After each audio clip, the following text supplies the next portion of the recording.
So now I'm going to introduce Kasha. Kasha is exceptional because Kasha does everything. She is a coach, she is a businesswoman, she is a personal development instructor, and she has her own meetup. And she's expanding her brand into an online space as well. Kasha was very kind to me because she volunteered to be the lead coach in today's conversation about toxic relationship. Kasha herself has a very struggle and win against toxic relationship. She has years of experience in many bad situations she always came out of, and she has done a very tremendous job. As you all might have seen our videos that in our advertisement, and it's her. So today she's going to present the topic, and please let's have a clap for Kasha. Thank you. Thank you, Adi. Hello, everybody. I'm very happy I can share my experience of how to transform toxic relations with you. I'm standing here as a woman who struggled with many toxic people. My family, partners, people I called friends. Some of them were narcissists. Some of them used physical violence. Some of them were emotionally abusive. Some of them were extremely toxic, some less. But I'm standing here in front of you to say that, honestly, I think that each of us is a bit toxic. Each of us. I am, you are, each of us. The core of the problem is universal and human. And the key to transform toxic relations is to understand those toxic patterns in us, not only in others. But don't get me wrong. There's a huge difference between toxic people and people with toxic patterns, and I'm sure there's no toxic person between us. I'm very sure about it because toxic people don't look for solutions. They don't want to talk about finding a way out of toxic relationships, so it would be irrational that they join us today at the meeting. Toxic people don't look for solutions. They don't want to change anything in their lives, and they just want you to feel sorry for them and take your support, your attention, your compassion to feel better. Mm-hmm. They create more and more drama to take more and more of your attention. Have you ever met a person who constantly complains? Mm-hmm. Who of you have ever met this kind of person? Have you ever tried to suggest this person a solution of the problem? Mm-hmm. Mm-hmm. Let me guess what happened. The topic of the conversation changed into why this solution is bad, why this person is powerless, and there's nothing to do. Am I right? Mm-hmm. Yes. Toxic people don't look for solutions. They just want your support, and at the same time they are not supportive at all. They are not empathetic. They don't listen to you. And everything is about them. And here I have an example from my private life. It's about my mother. There was time when I was calling her every day to check her, to listen about her problems. And I felt hurt. I felt sad because I was listening to her again and again. And she never asked me, how are you? What's up at your side? Mm-hmm. So I tried to communicate it, saying, Mom, I feel sad because we talk about you all the time and I feel like I'm not important here and I don't hear any question from you how I am. The response was always the same. That was the typical narcissistic response. Oh my God, I'm such a bad mother. I'm so bad, I'm a bad person, I'm so bad. And so on, till I responded, Mom, you are a good mother. I didn't mean that. That was the end of the talk. If I haven't tried to explain how I felt and talk about me, then a vicious circle. So toxic people are incapable of empathy, and everything is about them. Everything is about them, and at the same time, they are inconsistent. They make up stories, they change their perspectives, they change facts, they create things depending on what they want to happen.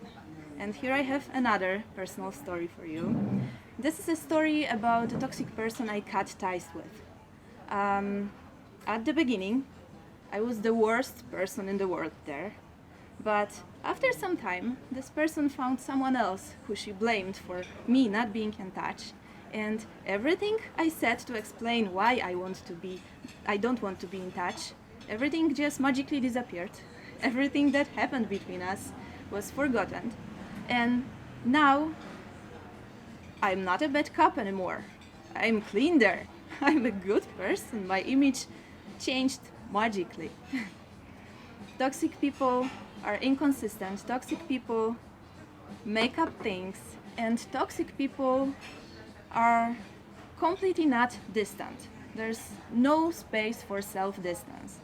So don't bother try to say that maybe the reason of your problem is that you do something and you can change something in your behavior to solve the situation, because then you will hear, you don't understand. You are wrong. You know nothing and you told that, so that's the part they can create a different story and change the facts, of course. But how could you said that? Because now you hurt their feelings, am I right? How could you hurt their feelings? How could you be against them after all they shared with you as a secret? So everything changed, and there was completely no space for looking for a solution, for any support back to you, for any empathy to you, for listening to you, for talking about you, because everything was about them. But there was a lot of space to change the story, to be inconsistent, and to use it to create more and more drama and be closer to you. And now there are two more things that are universal for all of us, not only typical to toxic people. Things that are human, that are very toxic, but we people who have just toxic patterns, we have the ability to change them, to not be a part of toxic relationships, to not be a toxic part of toxic relationships. And the first thing is that we are all judgmental. Am I right? We are all judgmental. This is very toxic, this is human, this is how our perception works. When we hear something, when we see something, then it's connected in our minds with the prototype of this thing based on our experience. Sometimes the experience we even don't remember. So our reaction is automatic. We don't think, we don't choose the way we react. We can change that when we are aware of the pattern, when we consciously observe it, and when we want to do something with this. But it's human, and this is a part of our survival mechanism, and at the same time something that closes our minds totally. And I will give you some examples. First thing is, what do you feel when I do this? You are close to me, I do this. I can guess that for some of you, it could be a way to feel a judgment that I'm going to punch you. But at the same time, I could just stretch a bit. I could just high five, yeah. What else can I do? I could say, I want to say something. I could say, waiter. There's a lot of options, but how you feel that is based on your judgment, automatic judgment from your subconscious part of your brain. And another example. When I tell you that I cut ties with my family, you can feel that it was wrong. I shouldn't have done it. No one shouldn't. And it means that you are taught that family is the most important and we have to be in touch. It's possible you were taught like this in our culture, am I right? And now your reaction is automatic. You feel bad about me, you feel I'm wrong, even before I tell you my story and you know all the details to be able to judge me more objectively. but the reaction is automatic. You think bad about me, you feel, oh, there's something wrong, because it's dangerous for your survival mechanism to break the judgment. And me, with my story, I'm dangerous. I can break your judgment when I tell you all the details. So the reaction is first. And the third example, I will present you a short dialogue to give you an impression how very casual little things can awake strong memories and intense emotions. And this is directed to Adi, my friend. Adi, I'm going to make my dream come true, and I'm traveling to India. And now his response is, you should do that. Yeah, you should do that. Do it. You should do that. You should do that, of course. Yeah. But I'm responding to him, how could you say what I should do? Well, I just agreed to what you wanted me to hear. We can have a huge argument now, like we have every day. We are like a brother and a sister. But the clue is that this casual expression that means awesome, I'm happy for you, became a memory of something very difficult for me. That's why I reacted so emotionally. That was a memory of someone making me do something against my will. So, judgments and automatic reactions, and two more things that are universal for all of us, not only for toxic people, and that we can change to be not a toxic part of toxic relationships. Those two more things are that we all use others to fulfill our needs, and we all make others responsible for our emotions. Have you ever cried because your partner hurt you? Have you ever felt bad because your partner didn't do something you wanted? Yeah, me too. In other words, have you ever put the key to your happiness in someone else's pocket? This person said, no, I don't want to do that, I don't feel it. And then you felt bad and you thought, you should do that. You should. This is exactly what toxic people do. They use us to fulfill their needs, and then they make us responsible for the way they feel. And don't get me wrong, it's totally okay to fulfill our needs using others for some of our needs. Like, for example, the need of closeness and connection. We need people to fulfill this need. Am I right? Mm-hmm. But the thing is that we are not taught that relations are about mutual fulfilling our needs. Mm-hmm. We are not taught how to recognize our needs and how to communicate about them. And we are not taught how to connect our emotional states with the needs that are not met or met.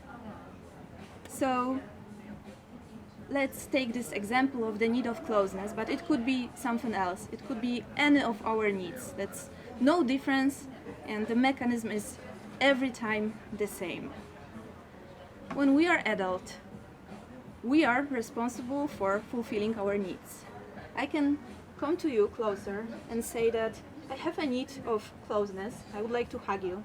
And you have the right to say, yeah, I'd love to, yeah. Yeah. Or you can say, no, it's conflicting my need, and this is completely okay. And now I'm adult and I'm responsible for my needs, and I'm not blaming you for my emotional state, because now I feel sad because I wanted a hug. And my job is to understand that I have a need of closeness, it didn't work here, so I need to find another way to fulfill my need. I'm adult, so I'm responsible for my needs. No one is my mate to serve me to fulfill my needs. That was in childhood, now I'm adult and it doesn't work like that. And same, I don't have to fulfill someone else's needs. When you want to hug me, I have every right to say, no, I don't feel it like that today. Sorry. And the second thing is that all those emotional states we feel are not because what was said, what wasn't said, what was done or what wasn't done, or because our needs are not met, or our needs are met and then we are happy. And this is the space for us, people with some toxic patterns, because we look for solutions. We want changes in our lives to be happier. So we can look for different ways to fulfill our needs. Something toxic people will never do because they don't look for solutions. So to sum up, how to transform toxic relations?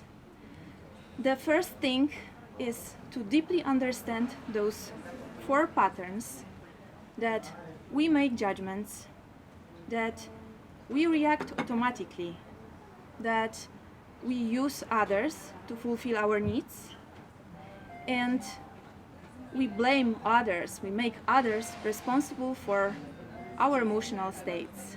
When we deeply understand it, using our own experience, when we deeply understand it, working on ourselves, then we are not a toxic part of toxic relationships.